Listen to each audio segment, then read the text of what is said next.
يسبح لله ما في السماوات وما في الأرض الملك القدوس العزيز الحكيم هو الذي بعث في الأميين رسولا منهم يتلو عليهم آياته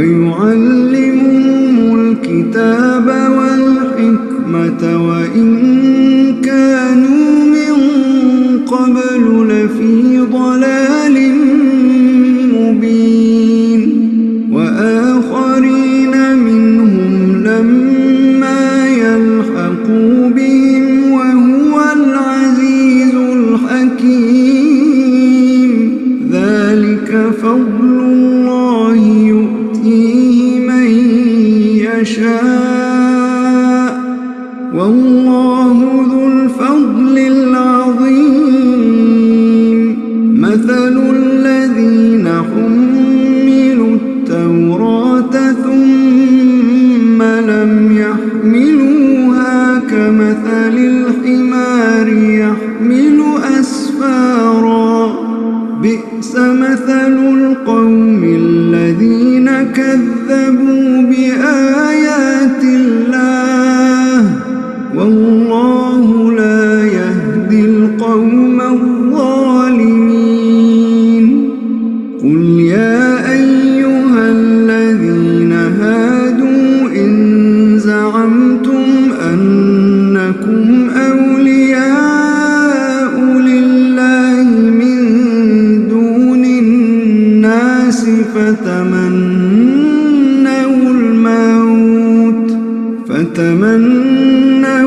الموت إن كنتم صادقين ولا يتمنونه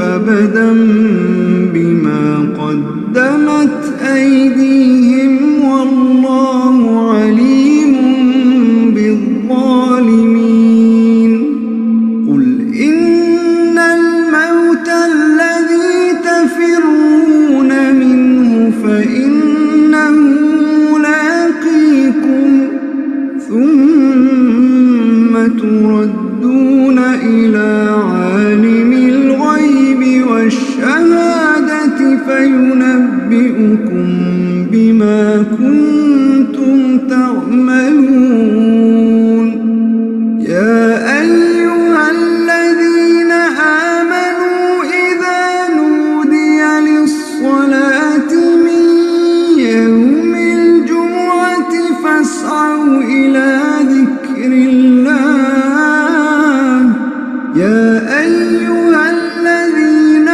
آمنوا إذا نودي للصلاة من يوم الجمعة فاسعوا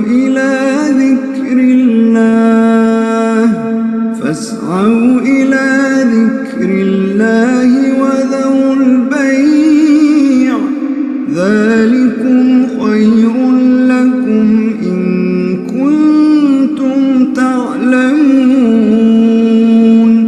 فإذا قضيت الصلاة فانتشروا في الأرض وابتغوا من فضل الله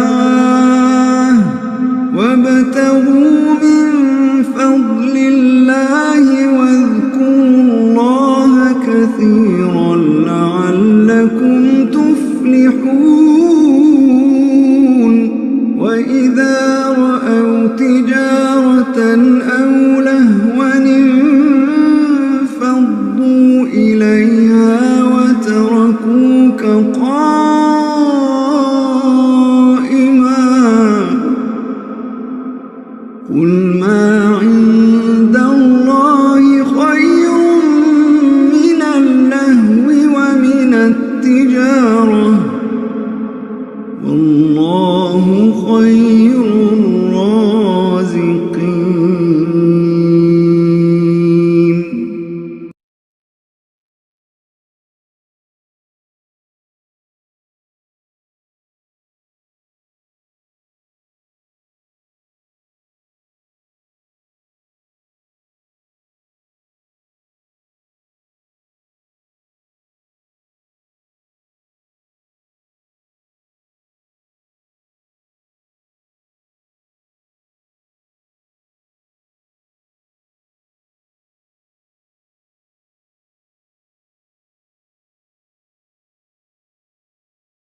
Bismillahirrahmanirrahim.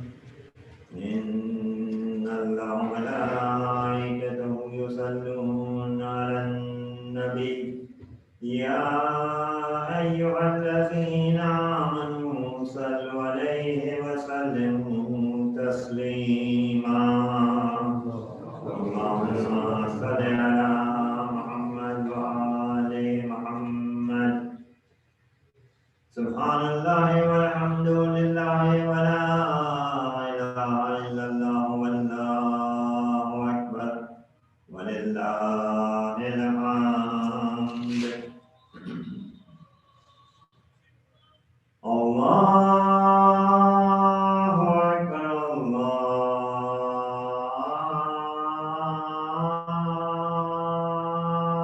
akbar. Allahu akbar, Allahu akbar.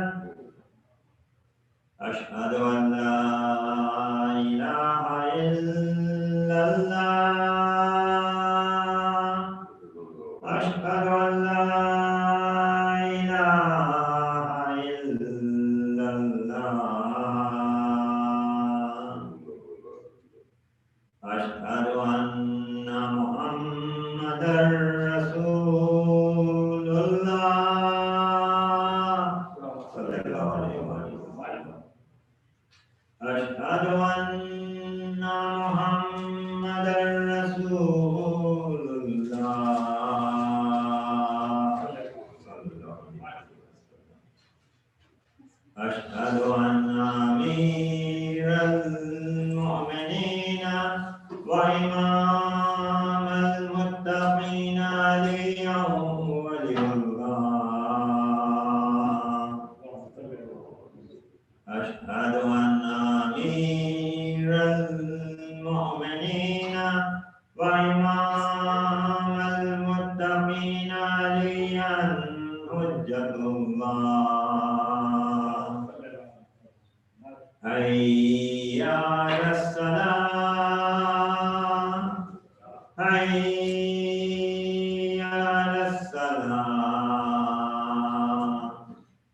hayya 'alal falah, hayya 'alal falah,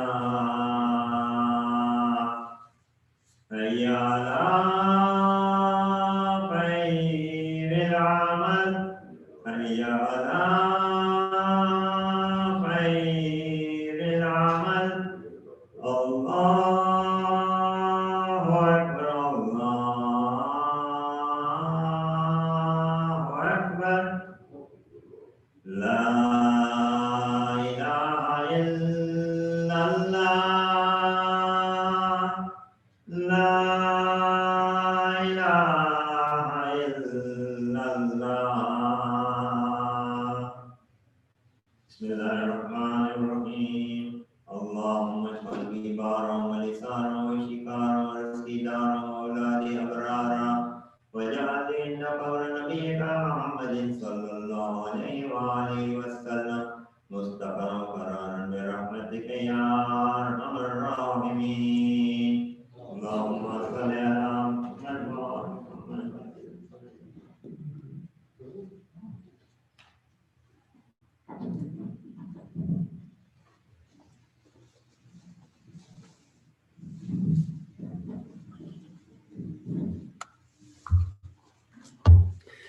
أعوذ بالله من الشيطان الرجيم بسم الله الرحمن الرحيم الحمد لله الذي كان موجودا قبل حدوث الأشياء ويبقى بعد فناء الأشياء تفرد بالأولية والقدم ووسم كل شيء ما عدا بالفناء والعدم كما قال عز شأن كل شيء هالك إلا وجهه وكل نفس ذائقة الموت وقال كل من عليها فان ويبقى وجه ربك ذو الجلال والإكرام سبحان من لا يخفى عليه اختلاف النيات ولا يعزب عنه مآسي العباد في الخلوات سبحان الله الذي منه خلقة العباد وإليه المعاد فمن يعمل مثقال ذرة خيرا يره ومن يعمل مثقال ذرة شرا يره نشهد أن لا إله إلا هو الملك الذي لا ينازع في ملكه ولا يضاد في حكمه يعد من يشاء بما يشاء كيف يشاء ويرحمه من يشاء بما يشاء كيف يشاء تعذيبه المسيئين عدل وعفو تفضل ونشهد أن محمدا سيد المرسلين وخير المبشرين والمنذرين صلى الله عليه وآله الهداة المهديين من ركب سفينتهم نجا واهتدى ومن تخلف عن هذا الله فغرق وهو وصيكم بعد الله بالاعتصام بالتقوى فإنه حبل متين وعروة وثقى أما بعد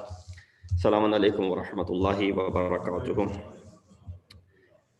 As you know, today and tomorrow, inshallah, we will be commemorating the majlis for the Shahadat of Bibi Fatima Zahra Salamullahi alayha.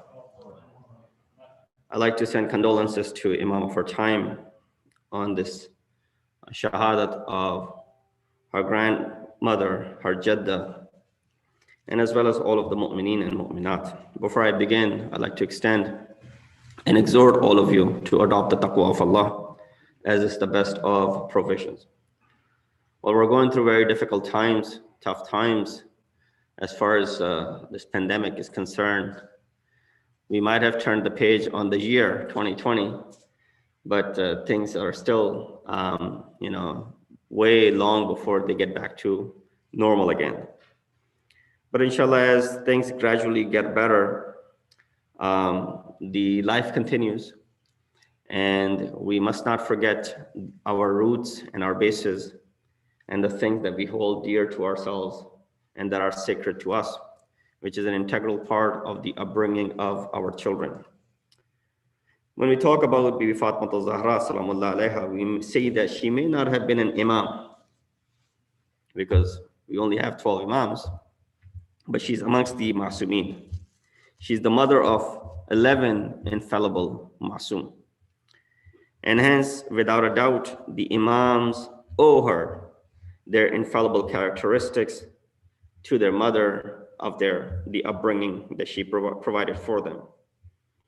Her distinctions are numerous, one of the most outstanding of which are her parents, that she's the only person in the history who's had the parents such as Bibi Khadija, who is counted amongst the 4 of the greatest women of all time, of the women of the paradise, and her father, the seal of Anbiya, Khatim al-Anbiya, Hazrat Muhammad Mustafa sallallahu alayhi wa sallam.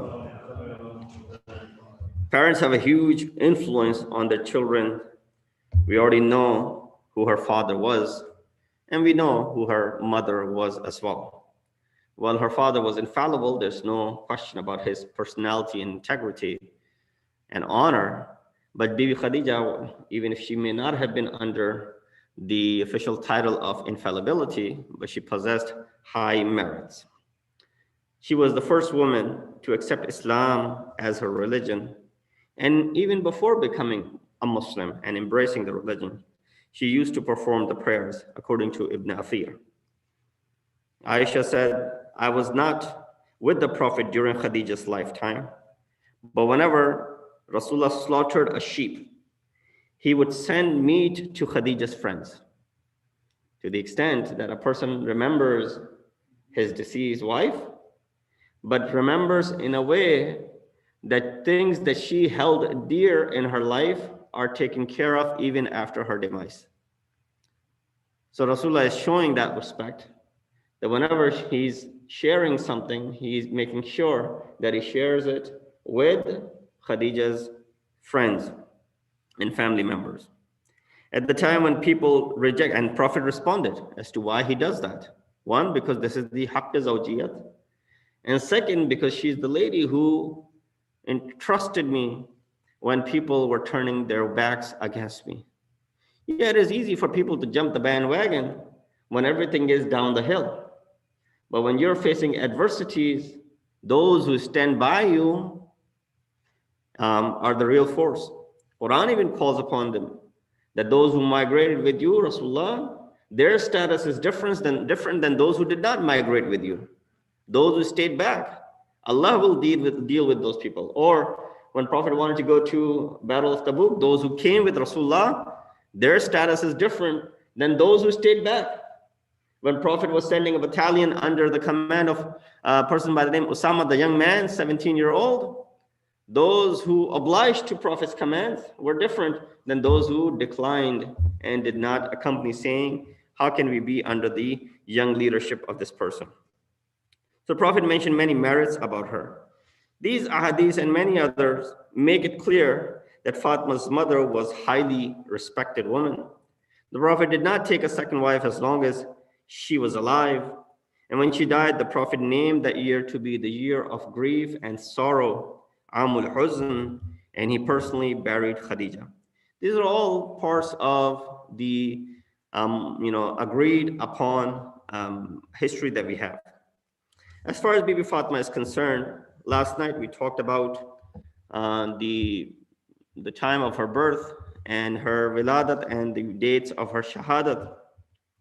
The spread of Islam and the improvement of the Prophet's position prompted the Arab tribal chiefs and the leaders to go ahead and start making a relationship with Rasulullah. And one of the easiest way of making a relationship is to either give someone in marriage to them or to take someone in marriage. So now they said that Rasulullah has a daughter. And so these chiefs of the clans and the tribes, they consider themselves to be worthy of the partner and husband of such a daughter. So they started sending proposals for Janab Sayyida. She turned all of them down. When Ali والسلام, was told that Fatima Salamullah has given the consent to marry him, he said he decided to make the necessary preparations for marriage. But we know that Imam Ali owned nothing except a sword and an armor. These were the two things that were in his possession. He was a very lightweight traveler, did not keep too many possessions. Rasulullah said, you need the sword, but you can sell the armor. So Imam Ali sold the armor, and riwayat mention, the books of history mention, that 500 dirhams were attained by selling that armor, and that's the money that Rasulullah was given. Imam Ali came and gave that money to Rasulullah. Now look how far away our culture is from the culture of Ma'asumin. That when Rasulullah is giving his daughter into marriage to Imam Ali, it's not that Rasulullah is worried about what to give to his daughter as gifts, as jahez and all that stuff. Rather, even in that Jahili Arab environment, although Rasulullah is not influenced by the Jahili Arab environment, but there were certain customs, they were upheld. And therefore, who is responsible for providing for the marriage? Not the father of the bride, rather the groom and their family is responsible for the marriage. These are our cultural things that we have made, being influenced by these different cultures around us, that we think that first function has to be done from the bride's side and the second function of walima has to be done from the husband's side. Walima is something which we do find in the riwayat as something which is recommended. But the first function is something which is, not really mentioned, although you could have both the nikah and the second function together. But nonetheless, we find who's bearing the cost of all of this? The groom. Imam Ali, if we are his followers, Janab Sayyida, if we are her followers, if we are the followers of the household of Rasulullah, then we don't need to be bound to the customs of our cultures, saying that the bride's family has to go ahead and provide and bear all the costs. Now, if they want to do it out of their goodness, there's nothing wrong with it. Nobody's stopping. It's not haram. But to pressure them to provide for and have the standard and the status in their mind when they are arranging for the marriage, that is something which is totally un-Islamic. So we see that in Wasail al-Shia it is mentioned, the marriage gift for Fatima Zahra was announced as 500 dirham. This marriage set an example for others to follow, as there are always young people who are, avoid getting married, and they think that they cannot afford due to the high expenses. Married life should be made pleasant by kindness and faithfulness. Expensive dowries and the lavish gifts do not guarantee a happy life. In fact, a lot of time they might have a adverse effect on the newly married couple. It is unfortunate to see that the present time that some people believe imposing heavy demands in a bid to guarantee stability in a longer marital life for the future is something which is guaranteeing that. But there is no remedy to it. The real solution is to ensure that our youth are morally virtuous, that their upbringing is done in a way where they overlook, and I've seen examples of such youth, that they have come forward regardless of what their parents are saying and say, this is what we want to do. This is what we demand, and this is how we want to make sure things are done, which are simple and totally Islamic. And for this, certain cultural and social practices should be supported, and certain practices actually should not be supported at all. Now, coming back to Janab Sayyida, this was just Jumla Mu'taraza that came in between as far as her marriage was concerned. And a lot of time people question us, when we will be getting into the months of, nikahs, as they have been happening in the past couple of months after Ayyam Aza and up into Rajab and Shaban. These are the times when people look to get married. That a lot of time people ask us, what was the mahr of Janab Sayyida? So if you're looking for the mahriya of Janab Sayyida, it is the armor that Imam Ali had sold and the money that he had given to Rasulullah as a bridal gift. And that was used to purchase the household needs this newlywed couple would need when they arrive in the house. The basic necessities of the life. So 500 dirham maybe was calculated as the amount of dowry. Now you calculate that in today's terms, whatever that amount comes out to be would be Sikka Rajul Waqt, that would be the amount of the mahr of Janab Sayyid. A lot of people question this, so I thought it would clarify this. We look at the life of Janab Sayyida. It is an amazing story where we find that Fatima in Quran, the Quran's description of people is never flawed. If Quran talks about certain individuals, it is always based on reality and actuality. Because the book speaks for God, the creator of all mankind. God knows human beings better than any of themselves they would know about themselves. It says, "Ala ya'lamu man khalaqa wa huwa al-latiful khabir." Would he who has created you not know? And he is all attentive and all aware. The Quran may not have mentioned Janab Sayyida by name, as Quran is not a book of names anyway. If you look, Quran mentions the name of Abu Lahab, for that matter. He's the biggest enemy, one of the biggest enemies of Rasulullah before the migration, and he remained that way. But Quran mentions his name, Abu Lahab. So it's not that, Quran is suggesting us that having a name in Quran is something which is a big deal, and not having the name is no, there are mentions of the indirect mentions of these great personalities which are in Quran. So while the name of Janab Sayyida might not be there, it has spoken about her implicitly, about her characteristics which match the characteristics of Janab Sayyida. So here, I'll give you a few ayat from Quran which are revealed, and she is part of those ayat. Number one is the verse of purification.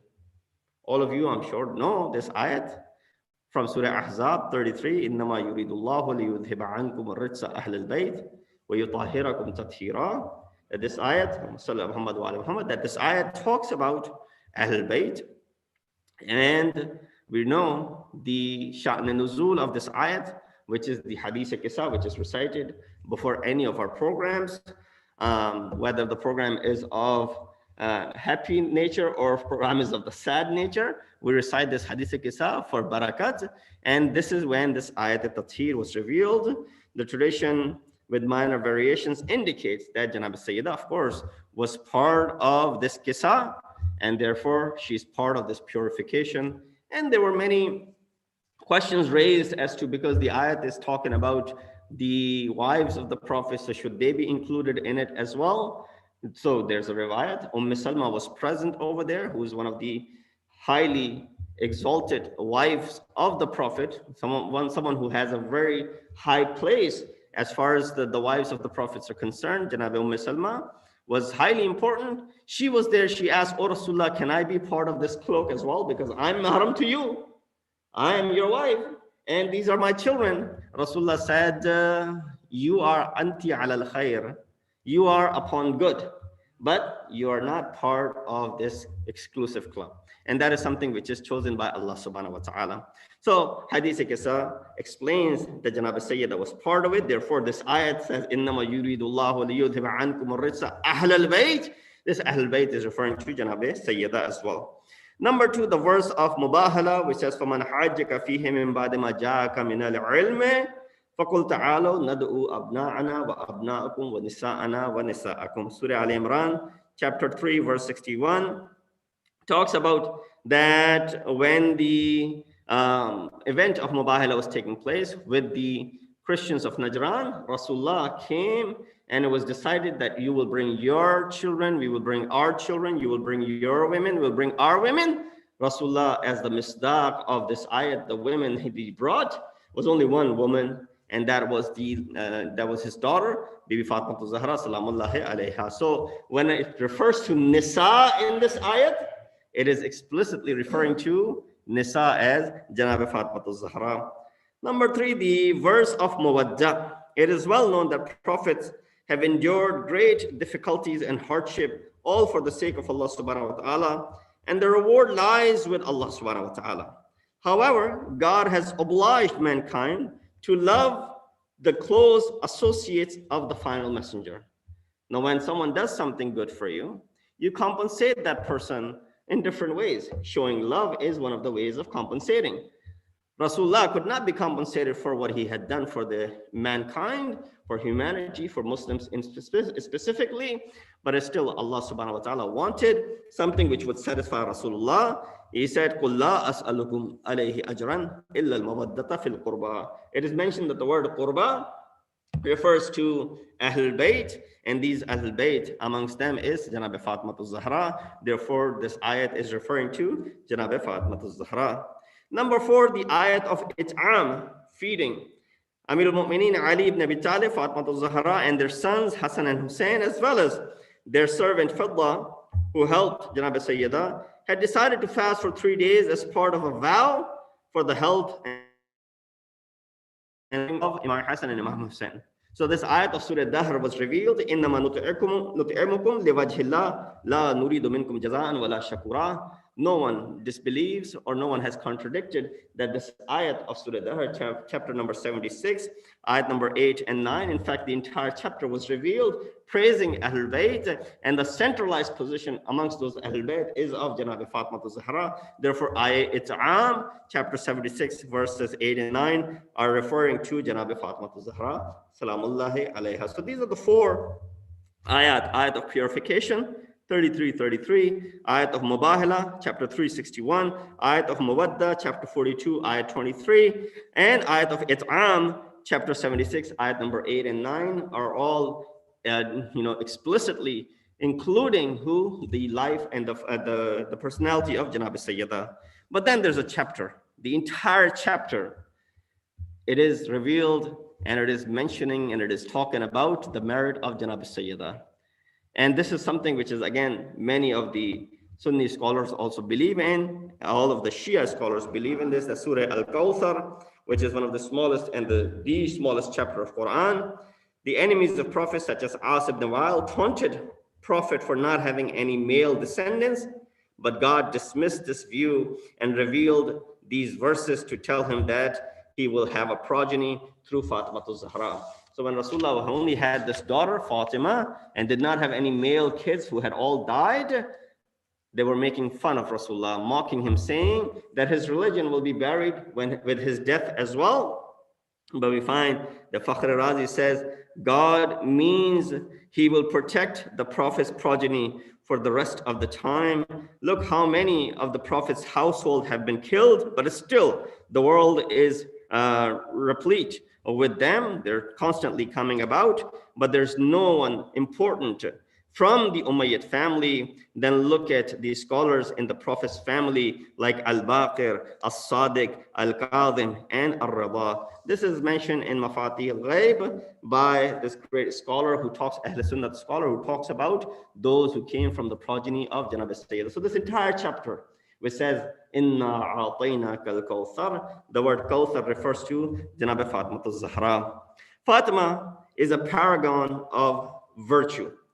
She is an example for all people to follow in their lives. The Quran refers to the two women as examples of piety and prosperity, and two others as the signs of misery. So while Quran talks about good, also gives example of those who are bad. The latter are the wives of Prophet Noah, Prophet Nuh, and Prophet Lut, who were the signs of misery.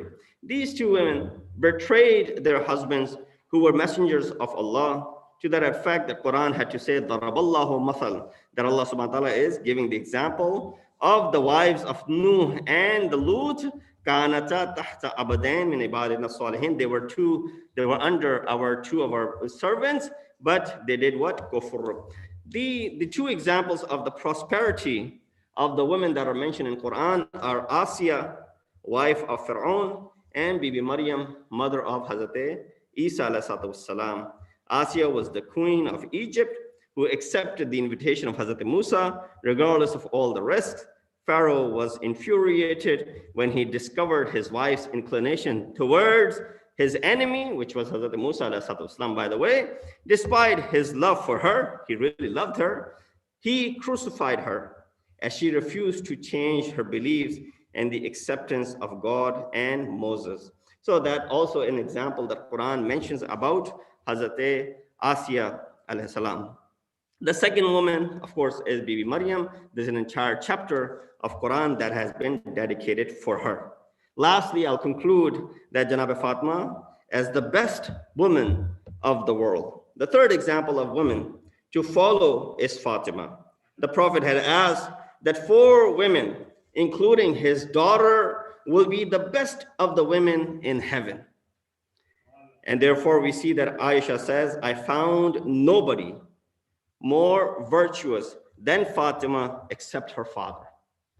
So when she is saying that I found nobody to be more virtuous than Rasulullah, of course Rasulullah has all of the virtues, it is Fatima al-Zahra salamullahi alayha. This is mentioned in Sirat al-Halabi. Hussein ibn Ziyad Tar says that I asked our 6th Imam if the Prophet meant that Fatima, who will be the best of the women in heaven, is the best of her own time too. Imam responded that Maryam was so, but Fatima will be the best of the heavens and as well as best of all of humanity. So this is where we see the exalted place of Janab Sayyidah. Unfortunately, people try to undermine her status, which of course did not work. The more you suppress, the more it comes out. And she does not need any glorification from us, because she was glorified by Allah subhanahu wa ta'ala. We ask Allah subhanahu wa ta'ala in these difficult days that we are passing through, as we commemorate the Shahadat and the tragic martyrdom of this great lady, we ask Allah subhanahu wa ta'ala to bestow upon us His mercy and include us amongst those who benefit from the intercession and shafaat of Bibi Fatima al-Zahra salamullahi alayha. Inna ahsan al-hadith wa ablagh al-mu'idha kitabullah wa a'udhu billahi minash shaitanir rajim. Bismillahir rahmanir rahim. Wal 'asri innal insana lafi khusr illa alladhina amanu wa 'amilus salihat wa tawasaw bil haqqi wa tawasaw bis sabr.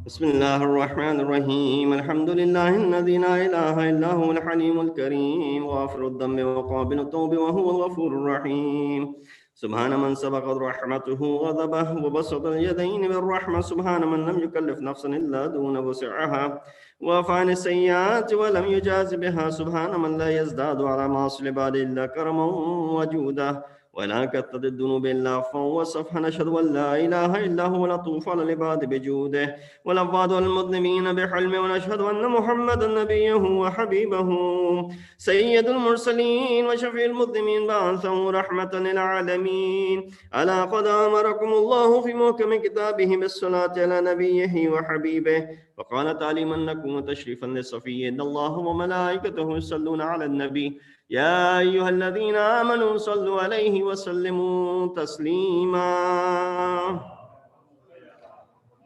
اللهم صل على سيد المرسلين وشفيع المذنبين نبينا محمد صلى الله عليه وآله وعلى إمام المسلمين وقائد الغر المحجلين أمير المؤمنين علي بن أبي طالب صلوات الله عليه وآله وعلى سيدة نساء العالمين وبضعة خاتم النبيين سيدتنا فاطمة بنت رسول الله صلوات الله عليها، وعلى الحسن المجتبى والحسين الشهيد بكربلاء وعلي بن الحسين ومحمد بن علي وجعفر بن محمد وموسى بن جعفر وعلي بن موسى ومحمد بن علي وعلي بن محمد والحسن بن علي عليهم الصلاة والسلام. اللهم صل على مولانا صاحب الزمان ما هي آثار البدع والطغيان هادم أبنية الشرك والنفاق حاسد فروع البغي والشقاق صلوات الله وسلامه عليه وعلى آبائه الكرام اتصلت الليالي والأيام. اللهم عجل فرجا وسهل مخرجا واكحل ناظرنا بنظرة منا إليه واجعلنا من المستشهدين بين يديه، وتفضل على أمراء المؤمنين بمزيد التوفيقات وازدياد الإقبال وألوف الدرجات. اللهم افعل بنا ما أنت أهله ولا تفعل بنا ما نحن أهله، بجاه محمد وآله المعصومين صلوات الله عليهم أجمعين. اللهم اجعلنا ممن يذكر فتنفعه الذكر. إن الله يأمر بالعدل والإحسان وإيتاء ذي القربى وينهى عن الفحشاء والمنكر والبغي يعظكم لعلكم تذكرون.